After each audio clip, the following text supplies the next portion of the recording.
नमस्कार साथियों, 69,000 शिक्षक भर्ती से संबंधित सभी महत्वपूर्ण जो अपडेट आज दिन भर की है वो इस छोटे से वीडियो में हम कवर करने वाले हैं।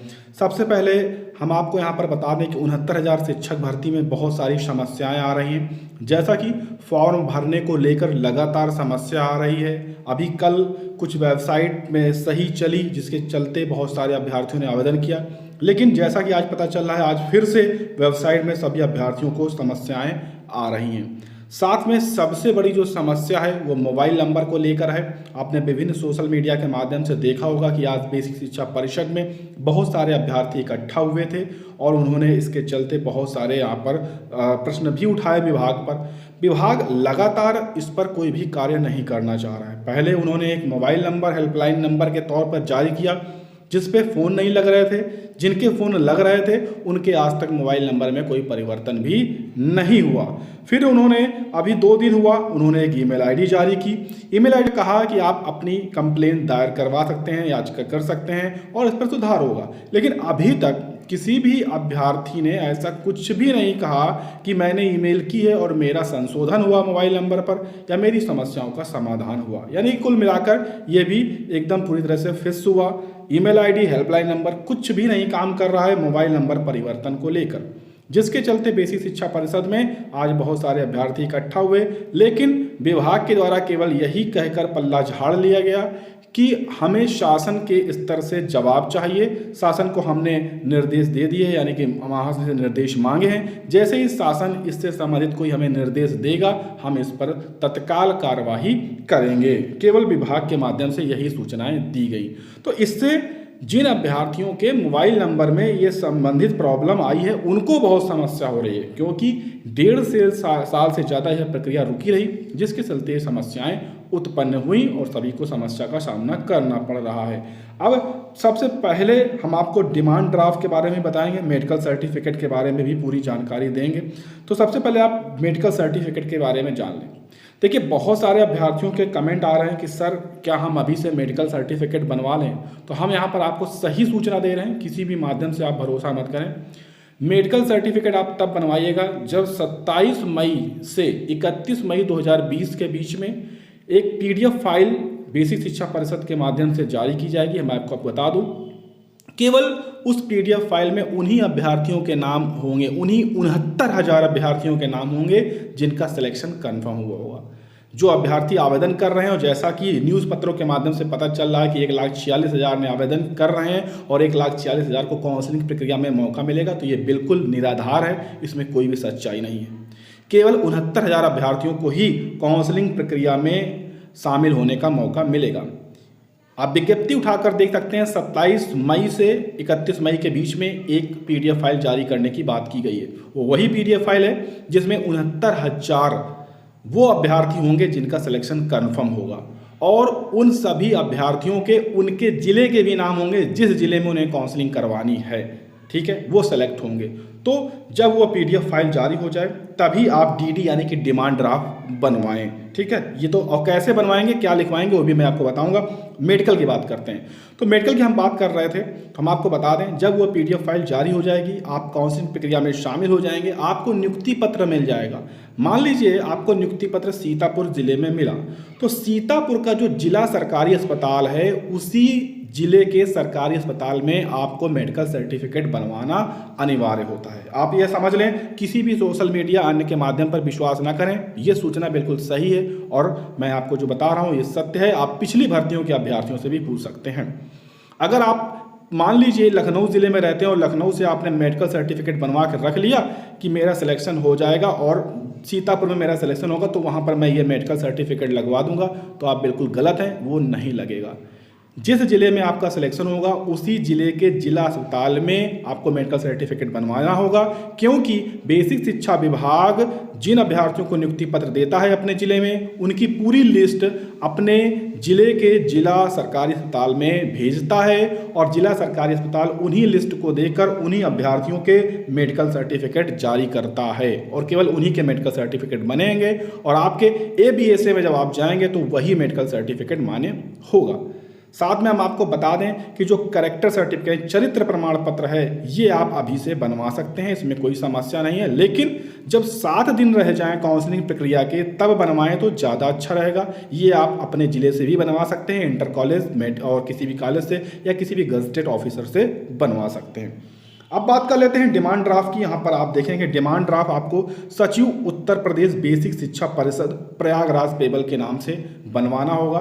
तो डिमांड ड्राफ्ट यानी कि डीडी अभी आप मत बनवाएं। जब 27 से 31 मई 2020 की जो PDF फाइल आनी है उसमें अगर आपका नाम आ जाए तब आप बनवा लें, क्योंकि किसी भी बैंक में अगर आप सुबह देते हैं डिमांड ड्राफ्ट बनने के लिए तो शाम को आपको डिमांड ड्राफ्ट यहाँ पर मिल जाएगा। यहाँ पर कोई भी समस्या आपको नहीं होने वाली है। और आप देखेंगे इस प्रकार से कुछ डिमांड ड्राफ्ट आपका बनेगा।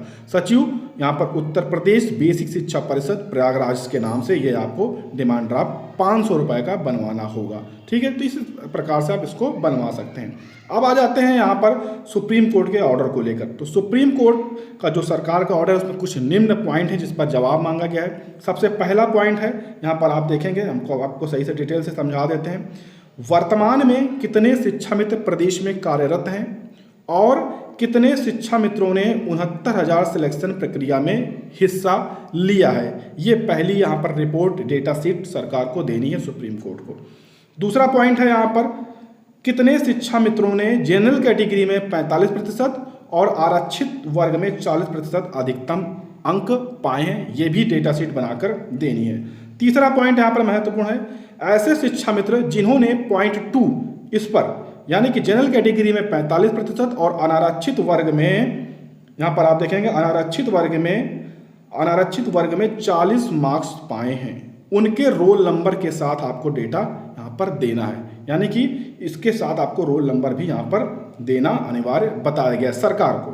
फिर उसके बाद यहाँ पर जो लास्ट में यहाँ पर देखें क्या रिपोर्ट है, उसके अनुसार पेंडिंग नोटिस यानी कि 14 जुलाई की सुनवाई तक जो भी शिक्षा मित्र के रूप में कार्य कर रहे हैं उन पदों पर उन्हें नहीं हटाया जाएगा। ठीक है, यानी कि जो शिक्षा मित्र के तौर पर बहुत सारे शिक्षा मित्र ऐसे हैं जो कार्य कर रहे हैं। फिलहाल सुप्रीम कोर्ट का जो आदेश था उसके तहत ये बताया गया था कि जैसे ही आप 1,37,000 भर्ती प्रक्रिया पूरी कर लेंगे उसके बाद अगर सरकार चाहे तो शिक्षा मित्रों को उनके पद से हटा सकती है। इसी बात को यहाँ पर कहा गया है कि 14 जुलाई तक आप उनके पद से नहीं हटा सकते। अगर आप 69,000 शिक्षा मित्र की जो प्रक्रिया है उसको पूरी कर लेते हैं मान लीजिए 14 जुलाई से पहले, तो उनको आप नहीं हटा सकते, नहीं हटाया जाएगा।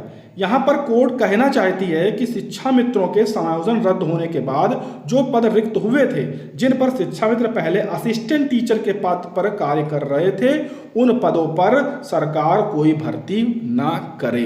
यानी कि 1,37,000 उस पर कोई भर्ती ना करे। फिलहाल अब उस पर कोई सीट नहीं बची है। 69,000 को देखा जाए तो लगभग 1,37,000 पर पूरी प्रक्रिया हो चुकी है। उसके बाद प्रदेश में बची सीट हैं उन पर सरकार वर्तमान चयन प्रक्रिया का सहारा लेकर चयन कर सकती है। ठीक है, जो यहाँ पर प्रदेश में बची सीटें हैं उन पर चयन कर सकती है। साथ में यहाँ पर कहा गया है सरकार के जवाब के बाद वादी चाहे तो 7 दिन के अंदर उस पर अपना जवाब यानी कि रिजॉइंडर दाखिल कर सकता है। ठीक, तो ये सभी चीजें यहाँ पर एक रिमेनिंग को लेकर काफ़ी असिस्टेंट टीचर को लेकर काफ़ी सोशल मीडिया में मुद्दा उठ रहा है। फिलहाल इसके लिए आपको शासन के निर्देश का इंतजार करना होगा। शासन इसको किस प्रकार से इसका अर्थ निकालता है और क्या सूचना देता है वो बहुत ही महत्वपूर्ण होगा, वो बहुत ही जानना जरूरी होगा, क्योंकि इस भर्ती प्रक्रिया को पूरे करने का जो पूरा ब्यौरा है वो सरकार के पास है, सरकार को ही पूरा करना है। तो सरकार क्या कहती है 1-2 दिन में आपको सभी मीडिया कर्मी के माध्यम से, हमारे चैनल के माध्यम से पता चल जाएगा। सबसे बड़ी अपडेट यहाँ पर है कार्यालय जिला शिक्षा एवं प्रशिक्षण संस्थान पटनी सहारनपुर से 22 मई को ये ऑफिशियल नोटिफिकेशन जारी किया गया है। यहाँ पर कहा गया है कि टीटी 2018 का प्रमाण पत्र उन अभ्यर्थियों को दिया जाएगा जो 69,000 शिक्षक भर्ती में शामिल हो चुके हैं यानी सिलेक्शन हो चुका है। वो अपने प्रमाण पत्र किसी भी कार्य दिवस में सुबह 10 बजे से 3 बजे के बीच में लाकर ले सकते हैं। ये सहारनपुर का है, तो अगर आपके प्रमाण पत्र सहारनपुर में है तो आप ले सकते हैं। ऐसे ही अन्य जिलों में भी प्रमाण पत्र वितरित किए जा रहे हैं। अगर आपके प्रमाण पत्र हैं तो आप तुरंत जाकर उन प्रमाण पत्रों को प्राप्त कर लें। साथ में हम यहाँ पर आपको बता दें कि शासन अपनी पूरी तैयारी कर रहा है। काउंसलिंग प्रक्रिया की तैयारी उन्होंने शुरू कर दी है।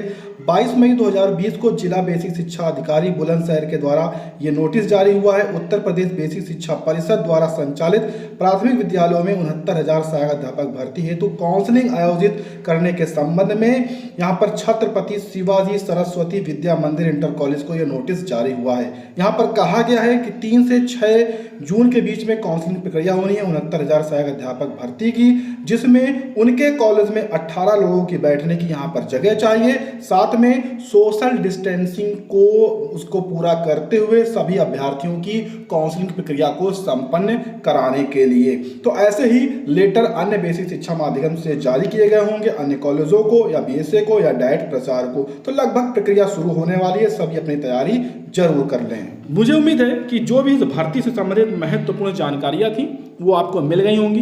कोई भी डाउट आपके मन में अब नहीं होना चाहिए। इसके अलावा कोई भी प्रश्न है तो आप इस वीडियो के कमेंट बॉक्स में कमेंट करिएगा, आपको रिप्लाई अवश्य किया जाएगा। वीडियो पसंद आने पर वीडियो को लाइक करिएगा, चैनल को सब्सक्राइब करके बेल आइकन जरूर दबाइएगा।